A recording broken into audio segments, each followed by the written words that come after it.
সাফ অনূর্ধ্ব-19 চ্যাম্পিয়নশিপের ফাইনালে শিরোপা ধরে রাখার মিশনে কাল ভারতের বিপক্ষে মাঠে নামছে বাংলাদেশ। অরুণাচলের গোল্ডেন জুবলি স্টেডিয়ামে ম্যাচ শুরু হবে সন্ধ্যা 7টায়। শক্তিশালী ভারতের বিপক্ষে জয় নিয়ে ফিরতে নিজেদের শতভাগ দিতে প্রস্তুত টিম বাংলাদেশ। অন্যদিকে শিরোপা জয়ের লক্ষ্য নিয়ে মাঠে নামার আগে বাংলাদেশকে সমীহ করছে ভারত। বিস্তারিত মাহফুজুল ইসলামের রিপোর্টে। ট্রফি জয়ের স্বপ্নে বিভোর দু দলের কোচ ও অধিনায়কের আনুষ্ঠানিক ফটো সেশনের হাস্যোজ্জ্বল মুহূর্ত। কিন্তু এই হাসিটা শুধুই সৌজন্যতা, মাঠের লড়াইয়ে দু দলের কেউই কাউকে ছাড় দেবে না এক চুলো।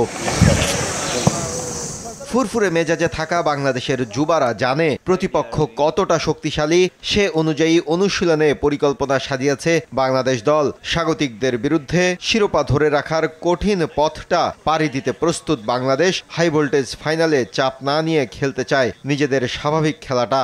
তো আমাদের ছেলেরা এই টুর্নামেন্টের প্রত্যেকটা ম্যাচেই আপনার ভালো ফুটবল খেলেছে এবং তারা এই টুর্নামেন্টে অনেক কিছু শিখতে পেরেছে। এখন তারা অনেকটা আত্মবিশ্বাসী এবং তারা ফাইনালের জন্য পুরোপুরিভাবেই প্রস্তুত। ইন্ডিয়া ভালো টিম, এটা আমরা সবসময় রেসপেক্ট করি, বাট আমরা এসেছি আমাদের লক্ষ্য পূরণ করার জন্য।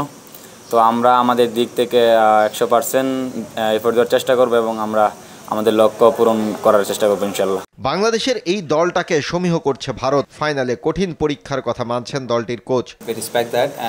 আমরা মনে করি বাংলাদেশ দারুণ দল, তাদের বিপক্ষে জয় নিয়ে ফেরা খুব সহজ হবে না, তবে আমরা আমাদের লক্ষ্যে অবিচল। নিজেদের দ্বিতীয় শিরোপার খোঁজে বাংলাদেশ, ভারতের লক্ষ্য ঘরের মাঠে চতুর্থ শিরোপার স্বাদ নেয়া। মাহফুজুল ইসলাম, RTV।